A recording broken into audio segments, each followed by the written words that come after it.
falar aqui, eu vou apresentar aqui uma visão muito geral dessa nova área de pesquisa que se convencionou chamar de informação quântica.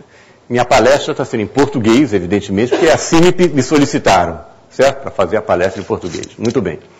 O resumo da palestra é o seguinte, em primeiro lugar, eu vou apresentar algumas motivações para o desenvolvimento dessa área. Depois, eu vou falar sobre as peculiaridades e usos da informação quântica e exemplificar com algumas aplicações, como criptografia quântica, e, em particular, usos de estados emaranhados em ações típicas de filmes de ficção científica, como, por exemplo, teleportação. Em seguida, eu vou fazer uma pequena introdução à computação quântica. Bom, para começar essa palestra, é bom a gente discutir, primeiramente, o que é informação. E a melhor indicação vem da etimologia da palavra. Informar significa formar dentro, organizar. E uma definição mais precisa veio através do trabalho de Shannon, em 1948, que, de fato, caracterizou a informação como tudo aquilo que reduz à incerteza, falando assim de modo heurístico. Ela pode ser também considerada como a capacidade de realizar trabalho organizacional, ou a diferença de organização e incerteza antes e depois de receber uma mensagem. A entropia de Shannon matematiza a incerteza, de certa forma. Então, ela é definida da seguinte forma: se você tem um conjunto de elementos X, aos quais estão associados, aos quais está associado um conjunto de probabilidades P de X, a entropia de Shannon é definida dessa maneira. De modo que se a probabilidade de encontrar um elemento do conjunto é igual a 1 e as outras probabilidades são nulas, quer dizer, você tem certeza sobre qual o conjunto, qual o elemento que vai ser encontrado, essa entropia dá zero. E ela é máxima quando existe uma equiprobabilidade de encontrar qualquer elemento do conjunto. Então, nesse sentido, é uma medida da incerteza em relação a qual elemento do conjunto vai ser encontrado. Muito bem. Então, a informação sofreu generalizações interessantíssimas nos últimos anos na física quântica. E essas generalizações foram incentivadas de um lado, motivadas de um lado, pela habilidade desenvolvida em vários laboratórios de controlar átomos individuais e também os corpúsculos da radiação, os fótons, de maneira individual. Isso aqui não é um filme, isso aqui não é uma simulação. Né? Isso é feito da seguinte maneira: é um filme que foi produzido pelo Rainer Blatt em Innsbruck, mostrando 7 íons numa armadilha eletromagnética. Né? E essa armadilha corresponde a um potencial aproximadamente harmônico. Então, nesse potencial, esses íons vibram. Ele tem um modo de vibração, que esse é um modo de vibração do centro de massa, e os íons são vistos enviando laser, luz de laser para eles espalham essa luz, então a luz espalhada produz essa imagem. Então, você vê por aí, você vê cada íon individualmente, e vê a dinâmica deles também de modo muito claro. Você pode ver esse modo de vibração, como pode ver um outro modo de vibração que corresponde ao modo tipo sanfona no referencial do centro de massa. Em outras palavras, é possível controlar de maneira precisa a dinâmica desse sistema. Outro exemplo são os lasers de átomos, né, em que um grupo de átomos preso a baixas temperaturas e formando um novo estado da matéria, que é o chamado condensado de Bose-Einstein, são em seguida liberados e formam o que se chama laser de átomos, porque eles têm características semelhantes, estatísticas semelhantes à luz de um laser. Então, isso também está sendo produzido em vários laboratórios. Por acaso, esses 3 nomes que estão aqui, e que trabalharam em lasers de átomos, os 3 ganharam o Prêmio Nobel de Física, né? Em épocas diferentes. Kathleen Phillips e o Hens. Redes ópticas também têm sido realizadas em vários laboratórios. São campos eletromagnéticos que formam uma onda estacionária no espaço tridimensional e átomos que interagem de maneira não ressonante com esse campo eletromagnético eles são atraídos para os máximos ou para os mínimos dessa onda estacionária. É como se fosse uma caixa de ovos, né, com aqueles buracos, e os átomos ficam depositados, por exemplo, nos mínimos da caixa de ovos. Com isso, é possível produzir um análogo de um cristal, né, em que os elétrons do cristal aqui são substituídos por átomos, e a rede cristalina, que no cristal é formada por átomos, aqui é formada por campos eletromagnéticos. Esse tipo de sistema permite simular, por exemplo, sistemas quânticos, né, que são difíceis de calcular em computadores normais. E aqui você consegue demonstrar o funcionamento desses sistemas. Outro sistema que tem sido considerado é um sistema muito usado em eletrodinâmica quântica em cavidades, em que você tem dois espelhos muito bons e que conseguem prender um fóton ricocheteando entre os dois espelhos por um tempo que vai até algo da ordem de... pensem só o quanto demora, né? Você tem um tempo que vai até da ordem de 1 segundo. O fóton fica lá ricocheteando durante 1 segundo. Com a velocidade da luz, isso seria suficiente para o fóton dar várias voltas em torno da Terra. Né? Então, são cavidades fantásticas. E você coloca um campo eletromagnético, você pode controlar e reduzi-lo a um único fóton, e em seguida você envia um único átomo por essa cavidade, entre os espelhos, e você controla a interação desse único átomo com um único fóton entre os dois espelhos. Então, é uma habilidade experimental fantástica e que tem sido revelada também através desses sistemas. Foi uma fotografia do Ted Hentges, de chips atômicos. Aqui são como esses chips eletrônicos. Nos chips eletrônicos você tem correntes de elétrons. Nos chips atômicos, as correntes são de átomos. E os átomos são transferidos de um lado a outro do circuito através de campos magnéticos oscilantes, que servem como correias transportadoras dos átomos. Para vocês terem uma ideia do que isso significa, essa moeda aqui dá uma ideia da escala. Uma ideia melhor de escala é dada por essa mosca aqui. Isso aqui é um grupo de átomos, também um condensado de Bose-Einstein, que é transportado por esse circuito, onde você tem uma corrente alternada que produz um campo eletromagnético que, então, serve de correia transportadora dos átomos de uma região para outra. É um grupo de átomos que é transportado como se fosse elétrons num chip eletrônico. Só que aqui nós estamos falando de chip atômico. E o que vocês vão ver agora é um filme, também produzido pelo Ted Hentges, que mostra esse conjunto de átomos sendo transportado por essa correia transportadora de átomos. Isso aqui é um condensado de Bose-Einstein. São átomos numa temperatura muito baixa, condensados, e que são transportados por essa correia. Então, esses avanços experimentais permitem agora aos cientistas pensar em o que fazer com um único átomo, com um único fóton, né? Que tipo de dispositivo você pode fazer envolvendo partículas únicas e partículas quânticas. Essa é uma das fontes, uma das motivações para o desenvolvimento da área de informação quântica. Uma outra fonte tem a ver com a lei de Moore, que foi observada por Gordon Moore, um dos fundadores da Intel, em 1965. Ele observou que o número de transistores na unidade central de processamento de um computador aproximadamente dobra a cada 2 anos. E esse gráfico que eu mostro aqui, que é um gráfico semilog, mostra bem esse processo, esse aumento exponencial, né, do número de transistores na unidade central de processamento. Em 1970, nós tínhamos o processador 4004, com cerca de 2.000 transistores. Né? Talvez alguns aqui se lembrem disso, eu não era nascido nessa época, né? Hoje em dia, a gente está atingindo, você vê, um número de transistores muito grande, da ordem de 1 bilhão, e, de fato, esse chip introduzido pela Intel em novembro de 2008 tem 800 milhões de transistores. Então, realmente é um crescimento exponencial, e, por outro lado, o tamanho da CPU não cresce exponencialmente, o que mostra que a informação está sendo densificada. O número de átomos necessários para armazenar uma unidade elementar de informação, um bit de informação, também está sendo reduzido à metade a cada 2 anos.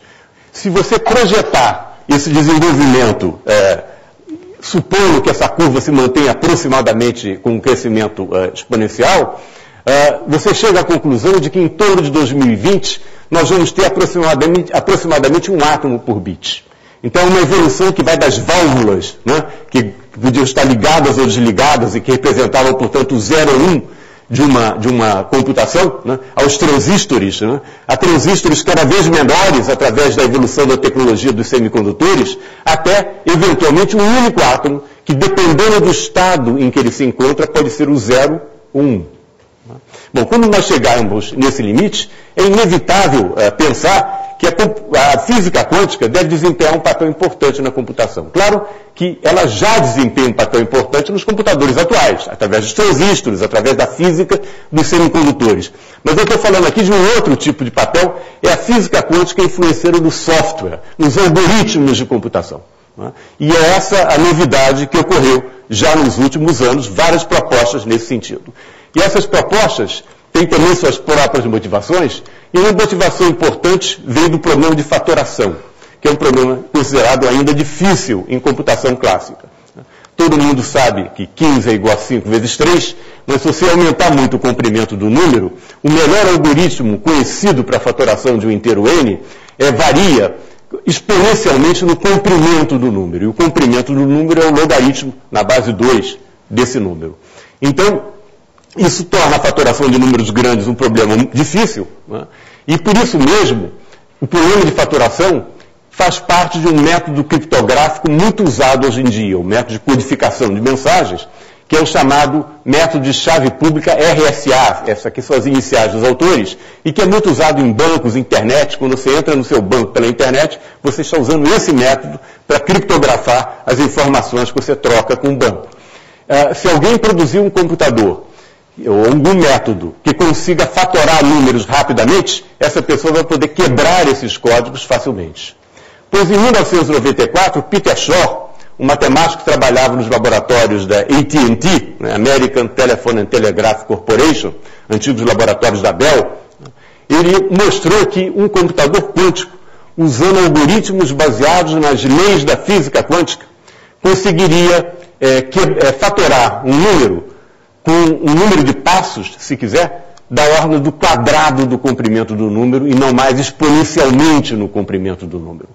Então, quem construísse esse computador quântico poderia quebrar os códigos existentes e, talvez até mais interessante, né, quebrar as mensagens que foram mandadas no passado recente, né, por embaixadas, etc. Isso poderia dar uma luz nova sobre a história do mundo. Então, a partir desse momento, agências importantes de vários governos começaram a se interessar pela área de informação quântica, né? Inclusive a National Security Agency dos Estados Unidos, que começou a financiar pesquisas nesse sentido e começou a enviar pessoas da National Security Agency para as conferências nessa área. Né? Pessoas que se identificam com crachás e tal, e conversam com as outras, querem saber o avanço da área. Outro algoritmo que foi proposto um pouco depois do algoritmo de Shor foi um algoritmo de busca em banco de dados, do Grover. Classicamente, a busca em banco de dados envolve um número de passos proporcional ao número de elementos do banco de dados. Né? Você vai, o método mais ingênuo é ir olhando cada dado até encontrar o dado que você quer. Né? Se você tiver sorte, vai ser o primeiro, se não tiver sorte, é o último. Em média, o número de buscas é da ordem de n sobre 2. Né? O Grover mostrou que usando física quântica, um algoritmo baseado em física quântica, você pode fazer busca em banco de dados com um número de passos ou de buscas que é proporcional à raiz quadrada do número de elementos no banco de dados e não n. O que já é, embora não seja um ganho exponencial, é uma grande economia. Pensem, né, numa população, né, de 1 milhão de pessoas e você quer encontrar uma pessoa, quer reconhecer uma face, né, de uma pessoa, né? Você consegue fazê-lo muito mais rapidamente se você tiver um número de passos proporcional à raiz de n. Propostas anteriores do Richard Feynman e outros físicos estão sendo atualmente revisitadas e levantam a ideia de usar computadores quânticos para fazer simulações quânticas. Em outras palavras, você tem o que a gente em física chama um hamiltoniano, né, que descreve a dinâmica de um sistema. Você pode simular esse hamiltoniano usando computadores quânticos e você pode conseguir com isso um ganho exponencial de memória. Né? Isso já foi discutido pelo Feynman na década de 1980 e outros também. Então, essas são motivações básicas para pensar na ideia de computador quântico. Quais são as diferenças básicas entre um computador quântico e um computador clássico? Bom, para o computador clássico, a unidade elementar de informação é o bit, né, que pode ter valores 0 ou 1. E na década de 1980, o Paul Benioff, o Richard Feynman, o David Deutsch, pensaram no análogo quântico de um bit, que seria um sistema com 2 estados, chamado de bit quântico ou qubit. Esses estados são descritos por um vetor unitário em um espaço de Hilbert bidimensional. Em outras palavras, nós temos um espaço vetorial, né, bidimensional, temos, por exemplo, esses 2 vetores base no espaço, que podem ser representados também por matrizes coluna dessa forma. Um dos vetores corresponde ao 0, o outro vetor corresponde ao 1, mas isso aqui é um espaço vetorial. Então, além de ter o 0 e o 1, nós podemos ter uma superposição deles. Então, o exemplo físico do 0 e 1 seria, por exemplo, se você pensar no spin de uma partícula, seria o spin para cima ou para baixo. Ou se você pensar na polarização de um fóton, isso corresponderia ao fóton polarizado horizontalmente ou verticalmente. Né? É um bit realizado fisicamente. Né? Mas, como é um espaço vetorial, eu tenho, em geral, um estado desse tipo, uma superposição dos dois, em que A e B são complexos. A física dessa superposição é trazida nesse quadro pela proposta de que o módulo ao quadrado desse coeficiente, A, representa a probabilidade de medir o sistema no estado 0. Isso dá à mecânica quântica um caráter essencialmente probabilístico. Né? E esses coeficientes que aparecem nos vetores desse espaço vetorial estão diretamente ligados à probabilidade de encontrar um estado ou outro no sistema. Em outras palavras, esse vetor aqui corresponde a um estado de um sistema que não está nem em 0 nem em 1. Ele está numa superposição dos dois. Mas isso, evidentemente, aumenta muito a liberdade de descrição dessa unidade elementar de computação. Não é porque não é mais um sistema que pode ter 2 valores apenas 0 e 1, mas é um vetor, né, caracterizado pelos números complexos A e B, que contém, em princípio, uma quantidade infinita de informação. Porque para dar os números complexos A e B, você precisa, em princípio, de um número infinito de dígitos. São variáveis complexas contínuas. Muito bem. Vou dar um exemplo físico para vocês de qubit. Sim. O A não poderia ser qualquer número complexo? Não, ele de fato ele tem uma condição aqui, que é uma condição de normalização que eu não escrevi, né, e que é mais ou menos óbvia dessa interpretação. Em outras palavras, o modo de A ao quadrado mais o modo de B ao quadrado tem que dar 1. Porque a probabilidade de encontrar 0 somada à probabilidade de encontrar 1 tem que dar 1, porque eu não tenho outra possibilidade. Tá bom? Então tem uma condição de normalização aqui. Muito bem. Então, deixa eu lhes dar um exemplo físico aí de bit quântico e que vai dar uma ideia também de como é que a informação quântica pode ser diferente da informação clássica. Eu vou considerar aqui a polarização de um único fóton. Né? A luz pode ser polarizada, né? E essa polarização, a gente sabe também que a luz é constituída de corpúsculos chamados fótons, então a gente associa a cada fóton essa propriedade de polarização. Então, a polarização de um fóton pode ser representada por um vetor, e aqui eu estou falando da polarização no espaço tridimensional, e esse vetor pode ter qualquer direção. Vocês sabem que às vezes eu fico muito orgulhoso de fazer esse vetor rodar, né? Porque isso às vezes é mais difícil do que o conteúdo da palestra, né? Do que arranjar o conteúdo. Né? Então, isso aí eu fico muito satisfeito de ter conseguido fazer isso. Muito bem. Então, a polarização de um único fóton, então vai ser um bit quântico. O qubit, a gente pode adotar a convenção de que a polarização horizontal corresponde ao valor 0 do bit, a polarização vertical ao valor 1. Né? O estado mais geral do fóton é uma superposição desses dois estados, significa que a polarização não é nem horizontal nem vertical, e você pode representar esse estado, embora isso aí seja o espaço de Hilbert, né? Você pode representá-lo no espaço tridimensional, associá-lo a uma polarização no espaço tridimensional, que seria a polarização, por exemplo, inclinada, né? Que tem uma componente horizontal e uma componente vertical. Okay? Eu já mencionei antes que a especificação desse estado requer, em princípio, um número infinito de dígitos. E, nesse sentido, a gente poderia dizer que é um conteúdo infinito de informação. Nós vamos ver que a informação quântica é mais sutil que isso. Como é que a gente mede a polarização da luz? E agora vamos esquecer um pouquinho dos fótons, vamos pensar só classicamente. Bom, nós colocamos um polarizador na frente da luz, né? E quando você coloca o polarizador, você vai ver que uma parte da luz passa. Aí você roda o polarizador e vai ter um certo ângulo que vai corresponder à máxima transmissão da luz.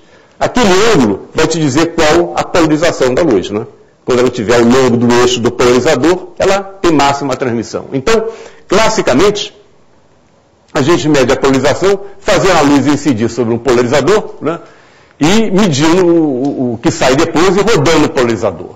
A gente observa também que após o polarizador, a luz está polarizada ao longo do eixo do polarizador. Para isso serve o polarizador, né?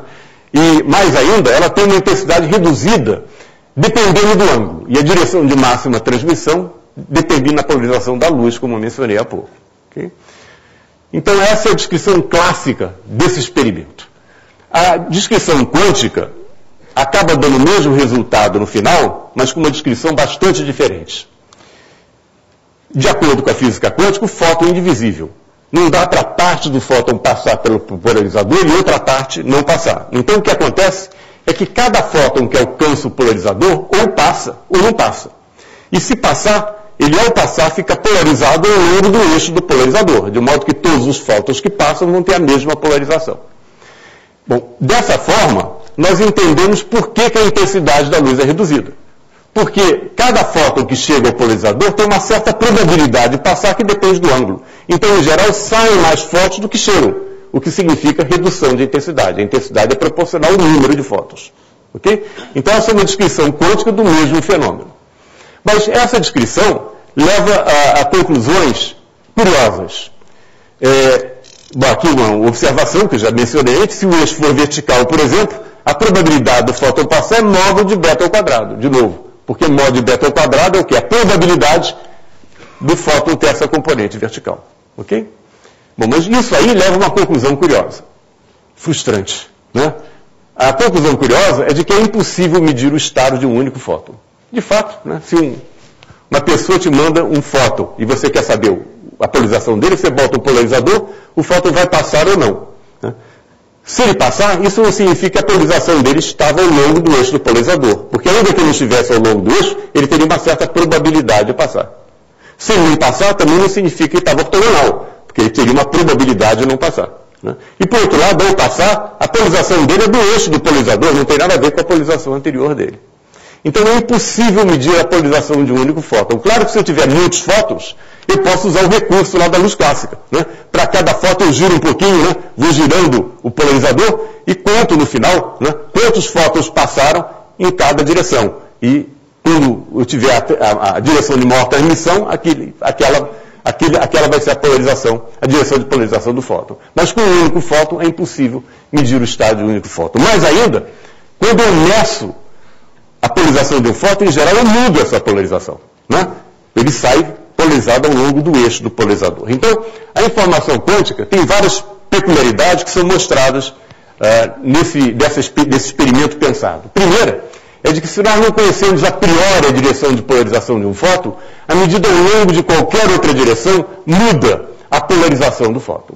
Segundo, não é possível medir o estado de polarização de um único fóton, né? Como nós acabamos de ver. Por outro lado, é claro também que, desse experimento, que nós só podemos acessar um bit de informação por fóton. Né? Ou o fóton passa ou não passa, ou tem polarização ao longo do eixo, né? Ou passa ou não passa, então é 0 ou 1. Né? Então, isso significa que nós não temos acesso àquele número infinito de dígitos que especificam os coeficientes de H e V, com um único fóton. Tá certo? Não posso determinar esses coeficientes. Ou ele passa, ou não, é um bit de informação.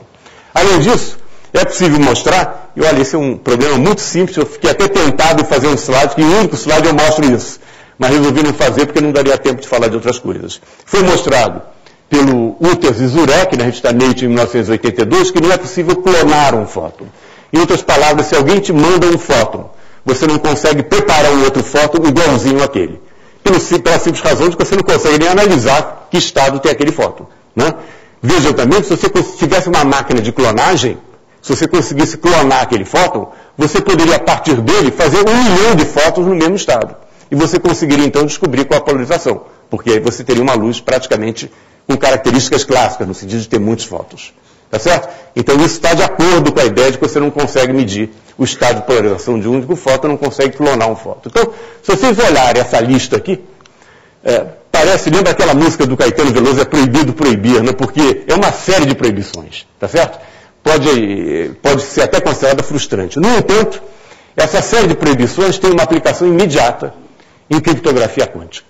E eu vou mostrar para vocês agora como é que a gente pode usar exatamente esse conjunto de proibições ditadas pela física quântica para transmitir, para elaborar de fato uma chave de codificação que é repartida entre duas pessoas, né?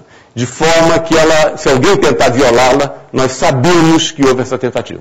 Porque a física quântica, nesse sentido, protege a informação. Uma introduçãozinha à criptografia, muito breve.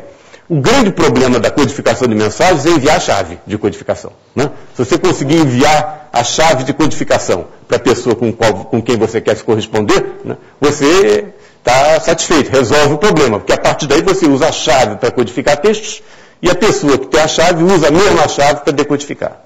Você pode mostrar que se você construir uma chave que tem o mesmo tamanho da mensagem a ser codificada, essa chave é perfeita. Né?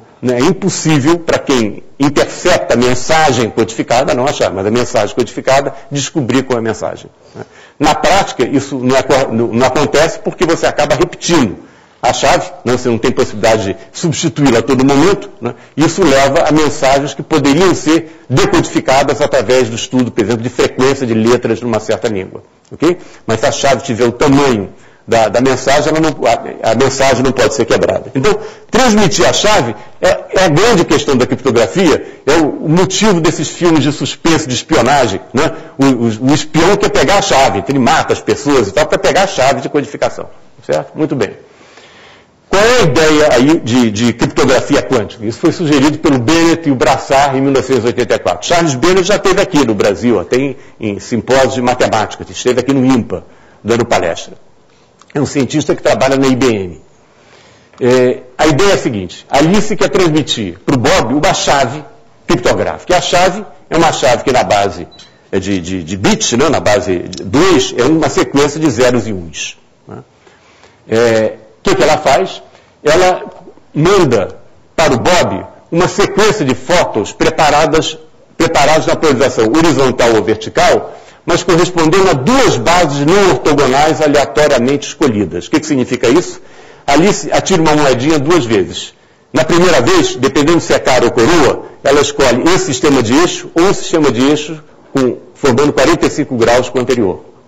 Escolhido o sistema de eixo, ela tira a moedinha de novo para escolher se, de acordo com esse sistema de eixo, vai mandar o fóton polarizado horizontalmente ou verticalmente. Ok? Então, primeiro ela escolhe o sistema de eixo, pode ser esse ou esse, depois ela escolhe qual a polarização que ela vai usar nessa base.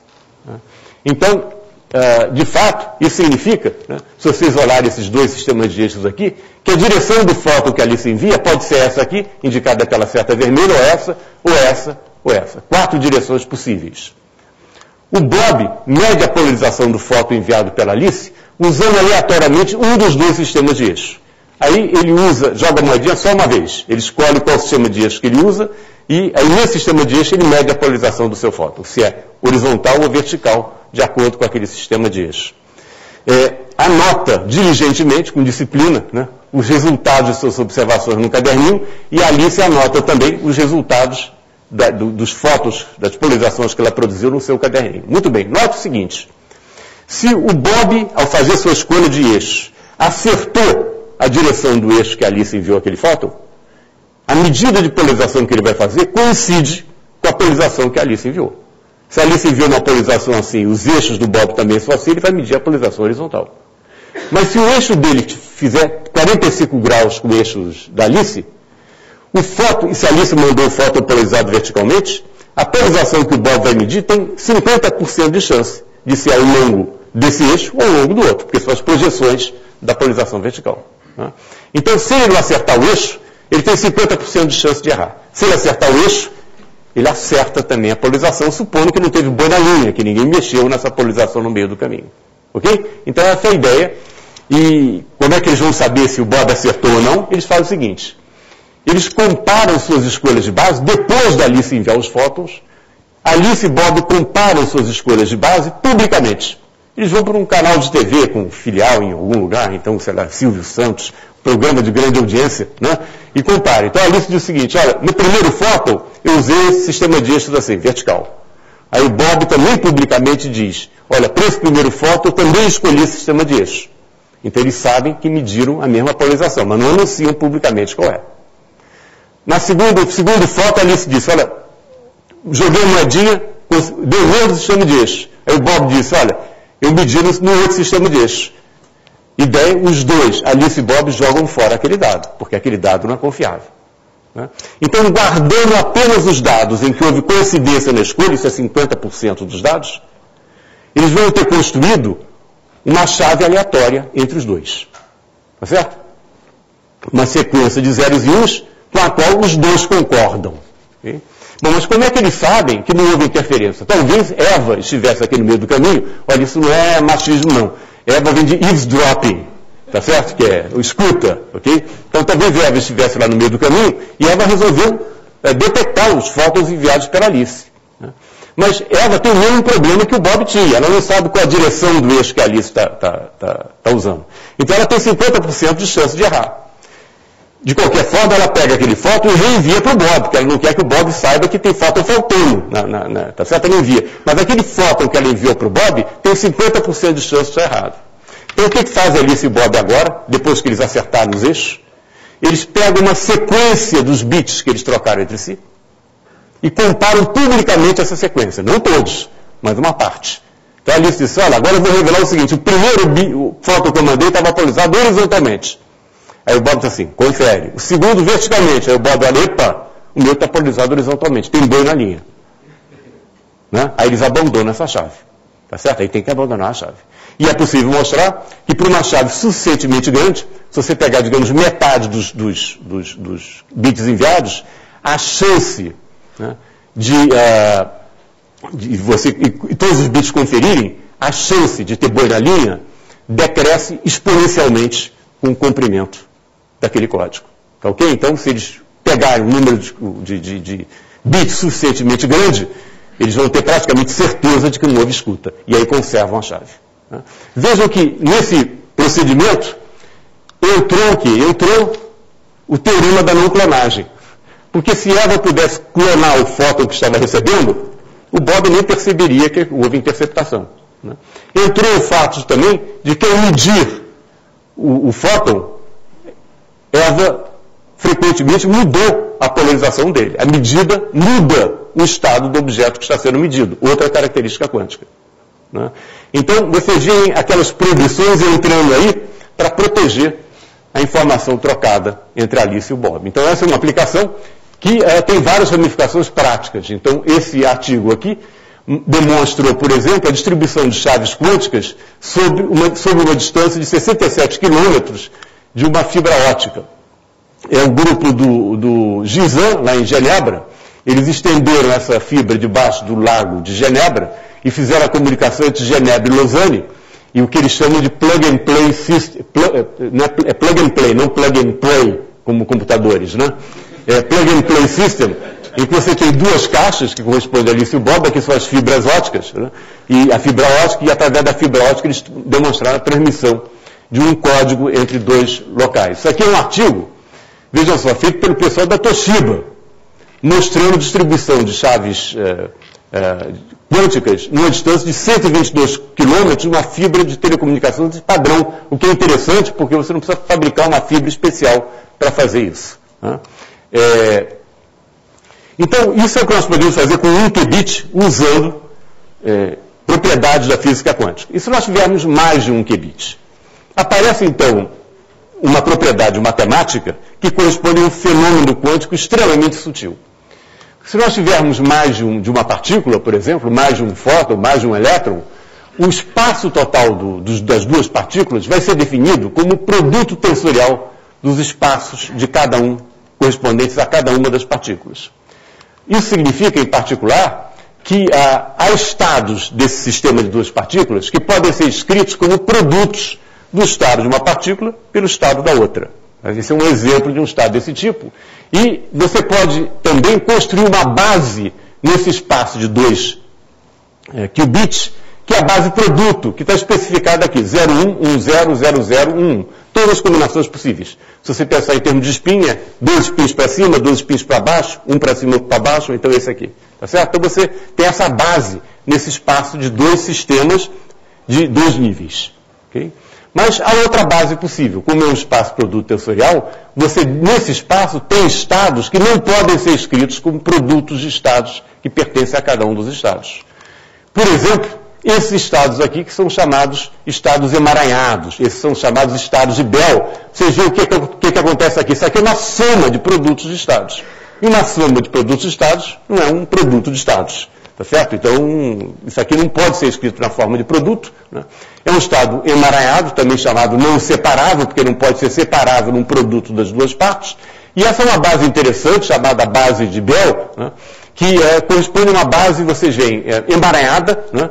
Em que eu combino os estados dos 2 qubits de várias maneiras possíveis. Né? E uma pergunta interessante em física é a que corresponde cada uma dessas bases. Aqui eu tenho 2 possibilidades de descrever o estado de 2 partículas. Eu posso descrever com essa base ou posso descrever com essa outra base. Em física quântica, nós associamos diferentes bases a diferentes processos de medida. Quando nós descrevemos o sistema com uma base produto, nós estamos dizendo o quê? Como eu mencionei antes, que os coeficientes nessa expansão do estado em termos dessa base, o módulo ao quadrado deles vai dar a probabilidade de encontrar, por exemplo, o spin 1 para baixo e o spin 2 para cima. Certo? Mas isso significa o quê? Que eu tenho uma probabilidade diante de uma medida em que eu consigo identificar o estado de cada spin. Tá certo? Se eu usar a base emaranhada, isso significa um outro tipo de medida em que, de alguma forma, eu estou fazendo uma medida coletiva sobre os 2 spins. Eu não estou separando um do outro. Eu estou fazendo uma medida coletiva. Então, dependendo da medida que você faz, você pode ter diferentes bases matemáticas que descrevem o mesmo estado. Ok? Então, no momento que aparece produto tensorial, aparecem estados emaranhados. Do ponto de vista da física, um estado emaranhado é um dos estados mais sutis da física quântica. O Schrödinger mesmo dizia, que foi um dos fundadores da mecânica quântica, que o emaranhamento é o traço característico da física quântica. No estado emaranhado, o estado individual de cada sistema não é conhecido, apenas o estado global. Olha só, voltemos a esses estados emaranhados. Aqui eu sei que a partícula 1 está com o spin, digamos, para cima, a partícula 2 para baixo. Nesse estado aqui, eu não sei mais se a partícula 1 está com o spin para cima ou para baixo. De fato, ela tem 50% de chance de estar no estado 0 e 50% de chance de estar no estado 1, porque esse é o quadrado desse coeficiente. 50% de chance de estar para cima ou 50% de chance de estar para baixo significa ignorância total. Então, nesse estado aqui, eu sou completamente ignorante em relação ao estado da partícula 1 e também ao estado da partícula 2. Então, de certa forma, no estado emaranhado, essas 2 partículas estão ligadas umbilicalmente, de modo que a gente conhece o estado total, mas nada sabe sobre o estado individual das partículas. O problema de emaranhamento ganhou manchete de jornal, né? Manchete do New York Times. Em 1935, de fato, em 3 de maio de 1935, o New York Times publicou essa manchete: Einstein ataca a teoria quântica. Cientistas, 2 colegas, não disseram quem são os 2 colegas, o que é uma injustiça, não na manchete, mas no texto está aqui. Com Boris Podolsky e Nathan Rosen, acham que a mecânica quântica não é completa, muito embora seja correta. Né? E, ao publicar esse artigo, essa notícia é de 3 de maio, o artigo foi publicado no Physical Review em 15 de maio, né, no mesmo ano, e isso foi, de fato, um furo de reportagem, vazaram, né, o artigo, e o Einstein ficou furioso com isso, porque ele não gostava desse tipo de prática, né, de vazar um artigo que ainda não tinha aparecido numa revista física, né, de física, né? E ele descobriu que foi o Boris Podolsky quem vazou a notícia, então brigou seriamente com o Boris Podolsky por causa disso, né? Bom, mas nesse artigo aí, eles botam o dedo na ferida de uma propriedade extremamente sutil da física quântica, que é exatamente o emaranhamento. Eu não vou entrar aqui nos detalhes dos argumentos que eles deram, né? Mas é interessante que nesse ano de 1935 o emaranhamento apareceu com todo o seu esplendor, com uma propriedade extremamente característica e altamente sutil da física quântica. No mesmo ano, o Schrödinger publicou alguns artigos sobre esse fenômeno, e nessa revista ele escreve aqui um parágrafo que é extremamente moderno do ponto de vista da informação quântica. Diz ele, essa é a razão, referindo-se ao embaralhamento, pela qual o conhecimento de sistemas individuais pode ir a zero, praticamente, enquanto o conhecimento do sistema combinado permanece máximo. Nós conhecemos o estado de Bell. Sabemos qual é o estado das duas partículas, é um estado bem definido, mas nada sabemos sobre o estado de cada uma delas. É isso que o Schrödinger estava dizendo. O melhor conhecimento possível do todo não inclui o melhor conhecimento possível de suas partes. E é isso que continuamente vem nos assombrar. Né? Então esse é o artigo que o Schrödinger, é o parágrafo que Schrödinger escreveu em 1935, e que, de fato, tem implicações diretas no conhecimento que a gente tem hoje de emaranhamento. No caso clássico, isso não ocorre. Então, vou lhes dar um exemplo muito simples de uma colisão entre duas partículas. Tem aqui a partícula verde, a partícula vermelha, elas têm essas velocidades iniciais e depois sai uma para cada lado após a colisão. Nós temos propriedades globais desse sistema de duas partículas que são o momento do centro de massa, que coincide com o momento total do sistema, uma propriedade global. E a posição relativa entre elas é outra propriedade global, é uma posição de uma em relação à outra. Temos também propriedades individuais, como o momento de cada partícula e a posição de cada partícula. Na física clássica, nós podemos conhecer o momento total, bem como o momento individual. Nada impede isso. Tá certo? Podemos conhecer as posições de cada partícula e também a posição relativa. Né? Em física quântica, é possível construir estados em que você conhece o momento total e a posição relativa, mas é impossível conhecer o momento ou a posição de cada uma das partículas. Né? No caso do espírito, nós vimos um exemplo. Nós conhecemos os estados de Bell, que são autoestados de operadores hermitianos, é possível mostrar isso. Né? Por outro lado, não conhecemos o estado de cada uma das partículas. Ok? Muito bem. Estados emaranhados de fótons são produzidos em laboratório, em particular aqui no Brasil. O nosso grupo lá da Universidade Federal do Rio de Janeiro tem um laboratório que produz, assim, quase cotidianamente, estados emaranhados de fótons. Né? E a ideia é a seguinte: um feixe ultravioleta de luz atravessa um cristal e gera dois feixes de frequência menor. Do ponto de vista microscópico, isso significa que cada fóton aqui desse feixe ultravioleta, que é um fóton correspondente à luz ultravioleta, é absorvido pelo cristal, que gera em contrapartida dois fótons de frequência infravermelho. A frequência tem que ser vermelho quando a frequência incidente é ultravioleta, porque a energia de cada fóton é proporcional à frequência.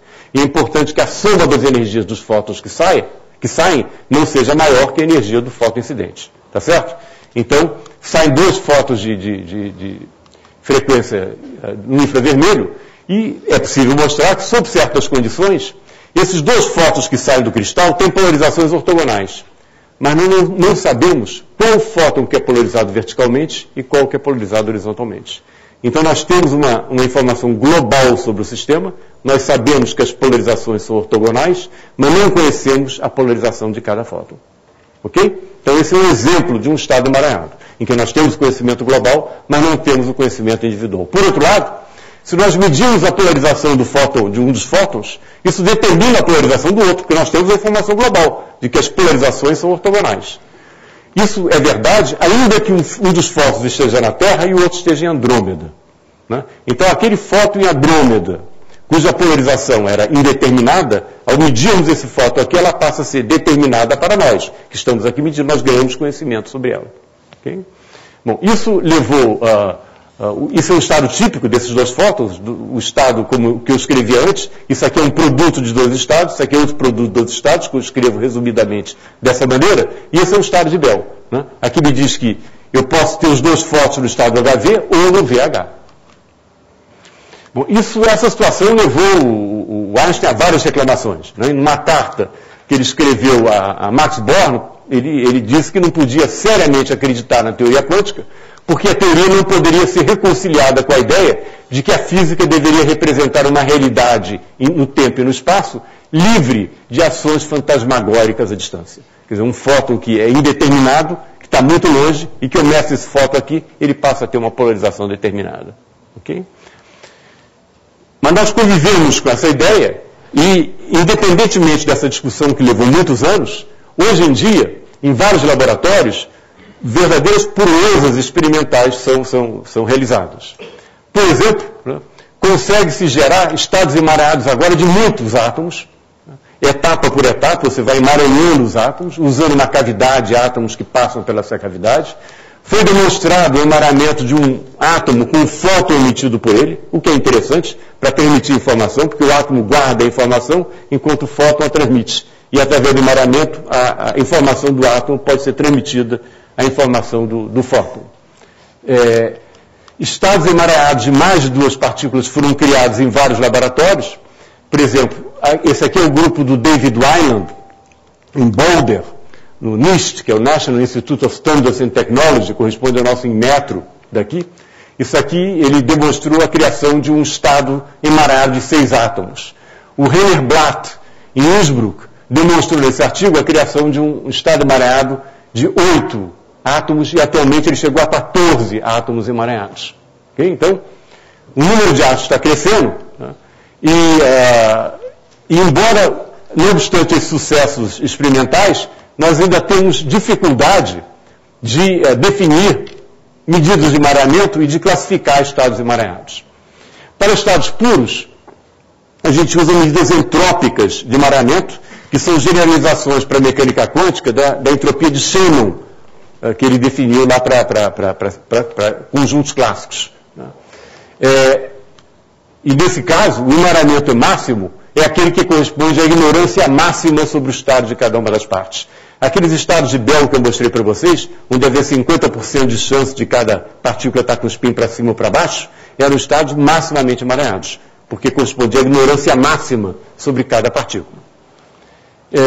A caracterização do emaranhamento para sistemas de muitas partículas é, em geral, um problema aberto, e, mais ainda, em geral, não é possível dar um sentido operacional a medidas de emaranhamento. Então, esse é um problema aí matemático que está aberto, e tem muita gente atacando esse problema agora, está associado a problemas matemáticos delicados.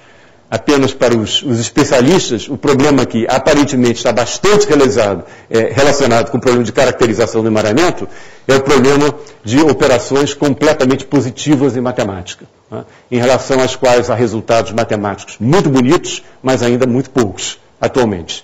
Isso parece estar ligado ao problema da caracterização do emaranhamento. Mas, apesar dessas dificuldades, né, o emaranhamento tem sido usado, entendido ultimamente, como um recurso. Ele é útil para a comunicação e para a computação quântica, e eu gostaria agora de elaborar um pouco sobre essa utilização do emaranhamento. Então, um dos exemplos de utilização do emaranhamento como recurso é a teleportação. Então, o problema é o seguinte: digamos que a Alice quer transmitir para o Bob o estado quântico de um sistema em seu poder. Por exemplo, ela tem um fóton com ela, né, e ela quer transmitir o estado desse fóton para o Bob. Você vê que isso aqui são cientistas de antônio, né? Gravata, tá certo? Tailleur. Hoje em dia não tem mais isso, né? Bom, mas, enfim, esse é o problema que ela quer fazer, tá certo? Quer transmitir o estado do fóton para o Bob. Ela tem sérios problemas. Um problema é que, se ela só tem esse fóton com ela, se alguém enviou esse fóton para ela, como a gente viu antes, ela não sabe qual é o estado do fóton. Nem pode saber, porque é um único fóton. Ainda que ela própria tenha produzido esse estado através de um polarizador, ainda assim ela tem sérios problemas, porque, em princípio, ela teria que transmitir ao Bob a informação sobre os coeficientes complexos alfa e beta. E, para isso, ela teria necessidade, em princípio, de um número infinito de bits. No entanto, foi demonstrado pelo Bennett e colaboradores, num artigo publicado na Physical Review Letters em 1993, que a mecânica quântica pode socorrer a Alice e o Bob. E a ideia é a seguinte: Alice e Bob compartilham um estado emaranhado daqueles estados de Bell que eu mencionei antes. É um estado em que um dos fótons está com polarização horizontal, o outro com polarização vertical, mas eu não sei qual tem polarização horizontal e qual tem polarização vertical. Só sei apenas que as polarizações são ortogonais. Então, esse é o estado emaranhado do tipo de estado de Bell. Compartilham isso. Esse estado vai ser um chamado canal quântico de comunicação entre eles. A Alice tem um dos fótons desse estado e o Bob tem outro fóton desse estado. Note que a Alice agora tem 2 fótons em seu poder. O fóton cujo estado ela quer transmitir para o Bob e esse outro fóton aqui que faz parte do canal quântico de comunicação. Tudo bem? Muito bem. Então, a Alice agora faz o seguinte: Alice mede seus 2 fótons na base de estados de Bell. Lembre-se que eu tinha 4 estados de Bell. Se eu meço esses 2 fótons na base de estados de Bell, isso significa 2 bits de informação, né? Tá certo? Porque são 4 estados possíveis. Eu posso estar em um dos 4 estados, eu vou mandar essa informação do Bob, e eu posso dar essa informação com 2 bits de informação. 00, 01, 1011. E a sequência dos 2 bits me diz em qual dos estados eu meço esses 2 fótons. Tudo bem? São 2 bits de informação. De posse desses bits de informação, o que o Bennett e colaboradores mostrou é que o Bob, então, pode realizar uma de 4 transformações no seu fóton. Okay? E que depende do estado que a Alice mediu. E, através dessa transformação, você pode mostrar que o estado do fóton do Bob fica igualzinho ao estado original do fóton de Alice. Okay? Então, veja, a Alice mediu os seus 2 fótons na base de Bell, mandou a mensagem para o Bob aplicou uma transformação unitária no seu fóton, e aí a matemática garante que o estado do fóton de Bob é igual ao fóton original de Alice. Ao fazer isso, para concretizar isso, Alice teve que medir o seu fóton, né, junto com o outro. Com isso, ela destruiu o estado dele. Então, a cópia que foi criada para o Bob foi feita às expensas de destruir o estado original. Demonstração, nesse caso particular, do teorema de não clonagem. Tá certo? Se fabricou aquela cópia, mas teve que destruir a original. É claro também que essa transmissão de informação não se deu instantaneamente. Porque a Alice, está mostrado aqui, ela tem que telefonar para o Bob para dizer qual o estado que ela mediu. Né? E por isso mesmo leva algum tempo para o Bob conseguir reconstruir o estado da Alice. Então é uma teleportação que não é bem como aquela da Jornada das Estrelas, né? Em que o indivíduo aparece instantaneamente em outro lugar. Né? Não é igual àquela por 2 razões. O meu laser apagou aqui, mas eu tenho outro aqui. Não é por 2 razões. Primeiro, eu tenho outro aqui. Então a primeira razão, deixa eu ver aqui como é que eu faço isso. Muito bem. Não, eu acho que vai funcionar, vamos ver. Pronto.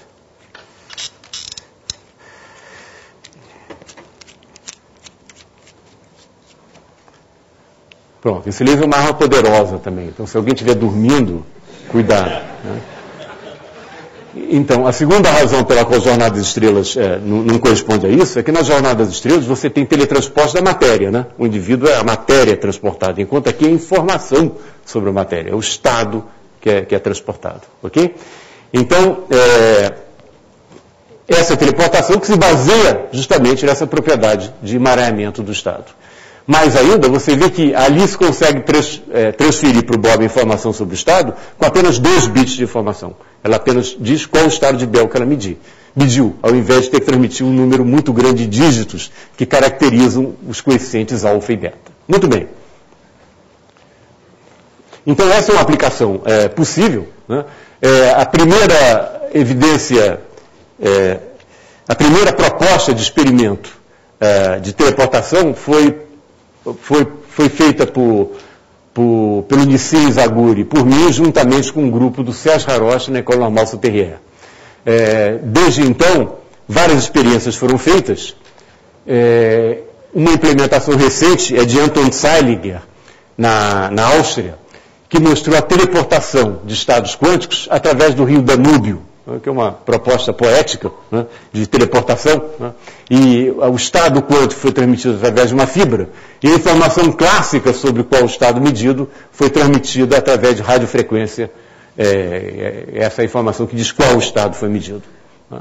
Então, várias outras experiências foram feitas em outros laboratórios. O emaranhamento também parece desempenhar um papel importante em computação quântica. E a explicação que eu vou dar para vocês é muito sumária, é imperfeita, mas dá uma ideia por que o emaranhamento aparece aí. A ideia é a seguinte, digamos que eu tenha 2 qubits, 2 spins, por exemplo, 2 fótons, né, com uma certa polarização. Digamos que a gente bota cada qubit numa superposição de 0 e 1. Né? Então, isso poderia ser, por exemplo, um spin que é colocado nessa direção em vez de ser colocado para cima ou para baixo. Se eu tiver 2 spins, cada um colocado nessa superposição, se você multiplicar esse estado, uma propriedade do produto tensorial, né, ele é distributivo, então eu gero esse estado aqui. Bom, olhem para esse estado aqui, vocês vão verificar que com 2 qubits, ou 2 qubits, eu posso escrever todos os valores possíveis de 2 bits. Eles aparecem aqui. Isso aqui são os números de 0 a 3 escritos na base 2. Okay? E eu escrevi esses 4 números simultaneamente com esses 2 qubits. Bom, estendendo isso, você vê que com n qubits, com produtos de n fatores desse tipo, eu vou conseguir representar 2 elevado a n números em forma digital, de 0 até 2 elevado a n menos 1. Okay? Digamos agora que eu realize uma operação sobre esses qubits aqui, n qubits. Você vê que essa operação, que em física quântica vai ser uma operação unitária, aplicada sobre esses 2 qubits, vai ser uma operação aplicada simultaneamente sobre esses 4 valores.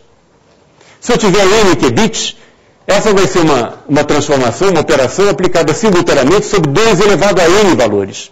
Vocês veem que eu estou fazendo aí uma computação em paralelo por excelência. A física quântica oferece essa possibilidade. Quando eu aplico a n partículas, se eu colocar cada partícula nessa superposição, eu estou aplicando a operação simultaneamente a 2 elevado a n entradas. É um ganho exponencial.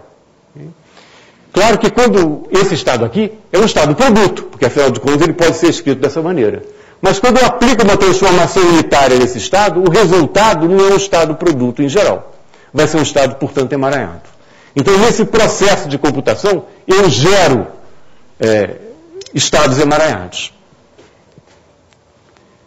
As portas universais para a computação quântica foram estabelecidas em 1995 e elas, de fato, são 2 tipos de portas. Primeiro, transformações unitárias sobre um qubit, mais uma porta que se chama não controlado, que existe classicamente. Então, como é que eu defino o não controlado? A ideia é a seguinte, esse é o circuito que representa o não controlado. A ideia é que eu tenho aqui um bit de controle e aqui um bit alvo. E, de alguma forma, esse bit de controle controla o que vai acontecer com o bit alvo, segundo uma tabela que eu vou escrever aqui classicamente, porque essa porta é definida já em computação clássica. Ela me diz o seguinte: se o estado desse qubit de controle for 0, nada muda no qubit alvo. Por outro lado, se o estado do bit de controle for 1, o bit alvo passa de 0 para 1 ou de 1 para 0. Está aqui, ó. Tá certo? Então, o bit de controle controla o estado final do bit alvo, dependendo do seu estado. Por isso é que é não controlado. É não porque o bit alvo vai de 1 para 0 ou 0 para 1, mas é controlado porque depende do estado do bit de controle. Tudo bem? Você vê que não tem nada de quântico aqui, isso é definido classicamente. Essa porta foi pensada para a computação clássica porque ela é reversível. Você vê que se você olha a saída aqui, você consegue determinar qual foi a entrada. Ela é logicamente reversível. E o fato dela ser reversível poderia representar uma economia de energia, porque você não está necessariamente reduzindo o seu espaço de estados, o que implicaria num gasto de energia necessário. Então, essa é a porta não controlado clássica. Agora eu vou falar da porta não controlado quântica. E a diferença não é só uma diferença de notação. Não é só escrever um 00 como um produto de 2 estados. Tem uma diferença sutil, que é o fato de que agora, na entrada, eu posso colocar o bit de controle numa superposição dos estados 0 e 1. Agora veja o que diz essa tabela. Se o estado do bit de controle for 0, nada muda no bit alvo.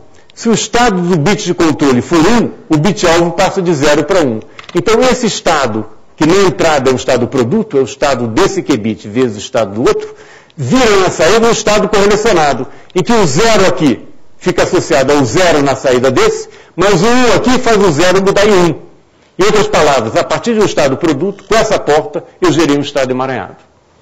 Então você vê que o não controlado, em física quântica, gera necessariamente estados emaranhados. E por isso, esses estados aparecem com frequência na computação quântica. Então, essa é uma porta reversível, e, como eu mencionei antes, é uma porta universal de computação quântica. Bom, então, nós temos esses dois tipos de porta, transformações unitárias no qubit e esse não controlado. Em física, o não controlado significa o seguinte: olha, eu tenho 2 spins, Se esse spin estiver para cima, nada acontece com esse. Se esse spin estiver para baixo, esse roda. Vocês veem que eu estou falando aqui de algo físico, de uma interação entre dois spins. Então, o trabalho do físico, o trabalho do matemático é bolar algoritmos. Né? Como é que fatora números usando física quântica, como é que você faz busca em banco de dados mais eficiente. O trabalho do físico é procurar sistemas que permitam a implementação dessas portas. Então, vários sistemas têm sido considerados. Por exemplo, armadilhas de íons, como aquelas que eu mostrei, o filme que eu mostrei logo no início, né? Pontos quânticos, ressonância magnética nuclear. Olha que coisa interessante, isso aqui é um computador quântico. É uma solução num tubo de ensaio. Né? É uma molécula com vários átomos, os átomos têm spins, e com o campo de radiofrequência você consegue fazer um spin interagir com o outro, e produz as portas básicas.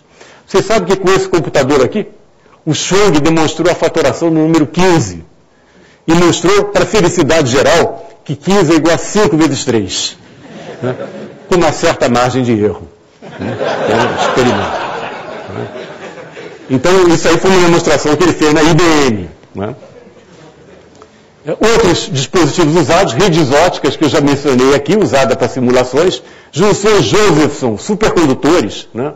E o silício, que é um rei dos materiais para isso, imagina. A Intel adoraria, né, se alguém viesse com uma proposta de fazer computação quântica com silício, né, porque ele já tem uma boa parte da tecnologia para isso. No entanto, todos esses sistemas têm um inimigo comum. E esse inimigo comum se chama descoerência. Esses sistemas interagem com o ambiente. E o ambiente transforma rapidamente sistemas quânticos em sistemas clássicos. Né? É graças a isso que eu não estou aqui e lá simultaneamente. Né? Eu não estou numa superposição incoerente. Eu estou em um estado bem localizado. E quem me localiza é o ambiente. O ambiente destrói as propriedades quânticas de coerência. Transforma aquele estado do qubit, que pode estar numa superposição de 0 e 1, numa alternativa clássica, em que ele tem uma certa chance de estar no 0 e uma certa chance de estar no 1. Ele está num ou no outro, mas não na superposição dos dois. Né?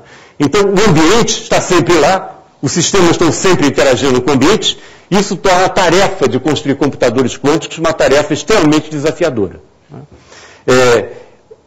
Nós, particularmente, eu em particular, entrei nessa área exatamente porque estava interessado na descoerência. Né? E aí comecei a frequentar essas conferências e me interessei pelo assunto. Né? A descoerência transforma superposições quânticas em misturas e computadores quânticos em clássicos. De fato, um computador quântico é como um chamado gato de Schrödinger, que é um animal que foi discutido por Schrödinger, que ficava numa superposição de vivo e morto. Pois um computador quântico fica numa superposição de muitos spins ou muitos fótons que estão numa superposição de dois estados. Então, é uma superposição de estados que tem muitas partículas. Nesse sentido, ele é como se fosse um gato de Schrödinger. Né? E se você considerar que vivo ou morto é, por exemplo, uma sucessão de zeros, ou uma sucessão de uns, e você coloca o sistema numa superposição de 0, 0, 0, 0, mais 1, 1, 1. Foi mostrado por muitas pessoas que o tempo de descoerência decresce com o tamanho do sistema. E no trabalho em colaboração com o grupo de Paris, nós propusemos um experimento para verificar isso. E esse experimento foi realizado na École Normale Supérieure, né, com esse título, que é Observando a Descoerência Progressiva de um medidor numa medida quântica. O medidor seria o gato de Schrödinger, que está vivo ou morto, é um medidor perverso, né? Eu prefiro coisas mais físicas, né? Assim, mais diretas. E, de fato, nessa experiência, foi produzido no laboratório uma superposição de dois estados da luz, que é mais ou menos equivalente a isso. É uma cavidade, como aquela que eu mencionei no início, uma cavidade muito boa, e essa cavidade fica numa superposição de um estado com luz e um estado sem luz. É a cavidade que está acesa e apagada ao mesmo tempo. Né? E é possível, através de átomos, sondar o campo nessa cavidade e acompanhar dinamicamente o processo pelo qual essa superposição de dois estados se torna uma mistura clássica, uma alternativa clássica. A cavidade está ou acesa ou apagada. Okay? Então, esse experimento foi feito, foi demonstrado experimentalmente que quanto mais intenso o campo na cavidade, mais rápido é esse decaimento de uma superposição quântica para uma mistura clássica.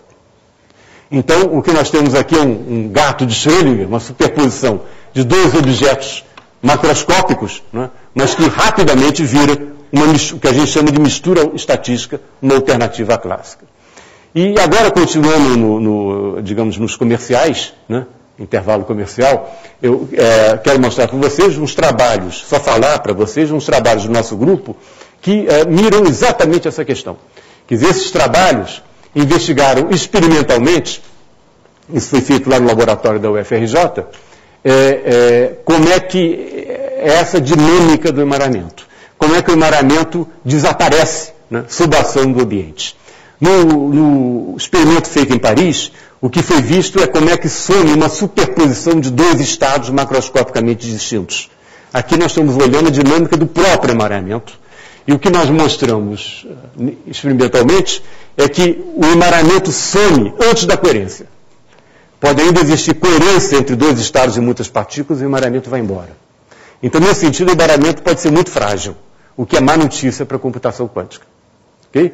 Mas, claro que isso são estados particulares, e nós temos também a ideia, e várias pessoas trabalharam nisso, de métodos para proteger estados quânticos, em particular para proteger emaranhamento.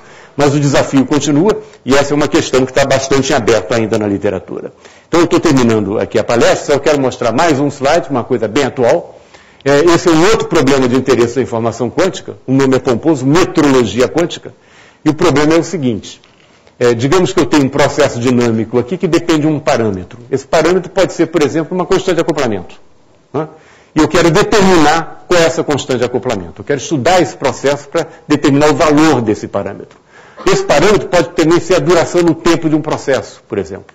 Pode ser uma variação de fase da luz ao passar por um interferômetro. Tá certo? Qualquer tipo de parâmetro. Como é que a gente equaciona esse problema em geral? Nós preparamos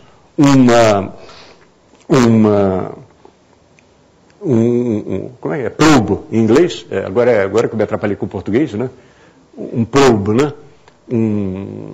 Uma sonda, isso. Preparamos uma sonda no estado inicial, mandamos a sonda através do processo dinâmico, cujo parâmetro nós queremos determinar. A sonda vai ficar no estado final, que depende desse parâmetro, medimos o estado da sonda, fazemos uma medida, e a partir da medida nós estimamos o valor do parâmetro.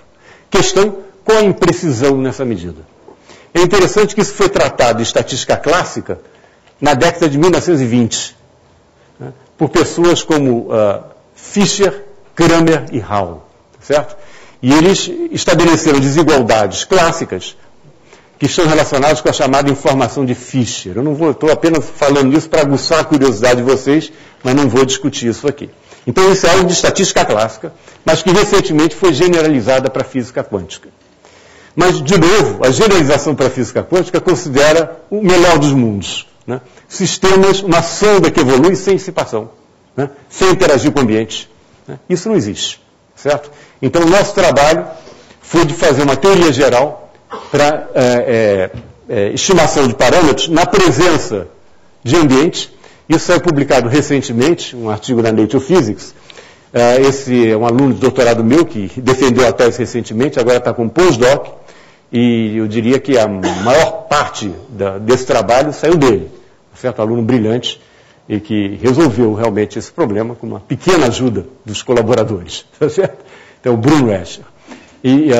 Então, quem estiver interessado pode olhar aqui, tem uma introdução para o problema da estimação de parâmetros e mostra como é que a gente resolve esse problema na presença do ambiente. Para quase terminar, eu já passei de 1 hora, mas esse é um quadro de instituições que estão trabalhando em informação quântica no Brasil. Essas instituições estão organizadas atualmente no Instituto Nacional de Ciência, Tecnologia e Informação Quântica. Antigamente era o Instituto do Milênio em Informação Quântica, começou com o Instituto do Milênio, e agora é o Instituto Nacional de Ciência e Tecnologia. E você vê que são instituições espalhadas pelo Brasil, com grupos de pesquisadores ativos em todas elas, trabalhando tanto na parte teórica como na parte experimental. Conclusões? Eu espero ter mostrado a vocês que a informação quântica traz novos resultados relacionados com os fundamentos da mecânica quântica e da teoria da informação, e, em particular, resultados motivados e aprofundados com novas técnicas experimentais. Ela tem o potencial de levar a avanços significativos em ciência e engenharia, envolvendo computação, comunicação, medidas de precisão e fundamentos da mecânica quântica. O objetivo é utilizar a física quântica para melhorar dramaticamente a aquisição, o processamento e a transmissão de informação. É uma área fortemente interdisciplinar, envolve a física quântica, envolve ciência da computação, engenharia, ciência dos materiais, até química, né? Porque naquele computador de tubo de ensaio tinha um químico que construiu aquela molécula. Né? Por outro lado, claramente, ainda há um longo caminho a percorrer, apesar de demonstrações já terem sido implementadas em criptografia quântica e protótipos de computadores quânticos. Um longo caminho a percorrer. Esse é o nosso grupo lá na Universidade Federal do Rio de Janeiro, uma foto recente. O código de cores é o seguinte, ele tem que ser atualizado, ele está desatualizado, mas eu já vou dizer com a atualização. Verde são estudantes, vermelho, claro, né, porque verde é a cor da esperança, né? Então, vermelho são os professores, por favor, não façam nenhuma ilação política em relação a isso, certo? E azul são pós-docs. Uma novidade, a Malena tornou-se professora, passou num concurso, então ela agora passou a ter um quadradinho vermelho também, tá certo? Então esse é o grupo, eu agradeço. Aqui está o Bruno, que formou-se agora no seu doutorado, Ruinê, meu colega de trabalho, nesse trabalho sobre metrologia quântica, Paulo Souto Ribeiro foi quem construiu o laboratório de óptica quântica, né? E a gente conta também com o Steve, que é também um grande experimental, que trabalha também no laboratório de óptica quântica, que chegou lá depois do Paulo. O apelido dele é Paulão, vocês devem ver por quê, né? E o Steve também dá grandes contribuições ao laboratório. E nesse grupo nós temos uma colaboração muito estreita, como vocês podem ter percebido pela minha palestra, entre a área teórica e a área experimental. E o que é muito bom, em particular, para a formação de estudantes, porque eles ficam satisfeitíssimos, né, de ter uma ideia sobre o experimento, ir para o laboratório, né, e realizar aquele experimento e ver o efeito que eles preveram. Okay? Bom, obrigado pela paciência e pela atenção de vocês.